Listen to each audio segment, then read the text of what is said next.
আপনারা দেখছেন হলদিবাড়ি টাইমস। হলদিবাড়ি ব্লকের হেমকুমারী পারমেকলিগঞ্জ অঞ্চলে অনুষ্ঠিত হলো তৃণমূল কংগ্রেসের পাড়ায় পাড়ায় সংলাপ কর্মসূচি।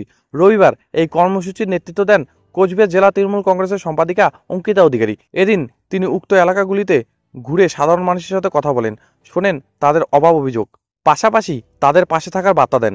নেত্রীকে কাছে পেয়ে মনের কথা খুলে বলেন এলাকার মানুষ।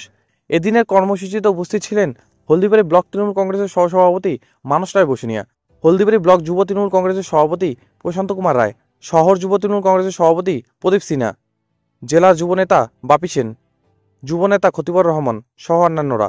এরপরেই অবশ্য বক্সিগঞ্জে ভোলারহাট বাজারে কর্মী সভায় যোগদান করেন অঙ্কিতা দেবী। এই বিষয়ে কি বললেন কোচবিহার জেলা তৃণমূল কংগ্রেসের সম্পাদিকা অঙ্কিতা অধিকারী, আসুন শুনে নেওয়া যাক।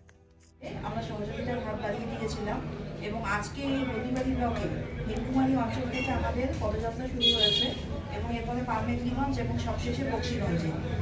একটু আগে যে আমাদের যিনি বক্সিগঞ্জের অঞ্চল সভাপতি রয়েছেন হরিবাবু, হ্যাঁ সুন্দর একটি কথা বলেছেন এবং গুরুত্বপূর্ণ কথা যে আমাকে একটু আগে জানাতে হবে। এটা স্বাভাবিক যে ভোলারহাট এই যে আমরা যে বাজারে উপস্থিত হয়েছি এবং বক্সিগঞ্জ অঞ্চলে বলতে গেলে তৃণমূল কংগ্রেসের একটা শক্ত ঘাঁটি সংগঠন। এখানে যে নির্বাচনই হোক না কেন, সেটা হচ্ছে বিধানসভা বলুন, লোকসভা বলুন, পঞ্চায়েত বলুন, সর্বদা আপনারা মমতা ব্যানার্জির হাতকে এবং আমাদের যিনি বিধায়ক পরেশচন্দ্র অধিকারীর হাতকে শক্ত করেছেন এবং মাননীয় নির্দেশে যে বিভিন্ন কর্মসূচি এবং এই ভোলারহাট বাজারে বিপুল যে লোকের সমাগম আমরা দেখেছি এবং একটু আমার আগে যারা যারা বক্তব্য রেখেছেন সবাই আমার থেকে অনেক অভিজ্ঞ বয়োজ্যেষ্ঠ এবং এই আমার যে পথ চলা রাজনীতিতে 1 বছর হয়েছে এবং এই 1 বছরে এই বক্সিগঞ্জ অঞ্চলে ভোলারহাটে গ্রামে চলো কর্মসূচি যুবর ব্যানারে আমার হচ্ছে আপনাদের এখানে আমার প্রথম অনুষ্ঠান এবং এখান থেকে আরম্ভ করে পরবর্তীতে এখন বর্তমানে আমাকে বিভিন্ন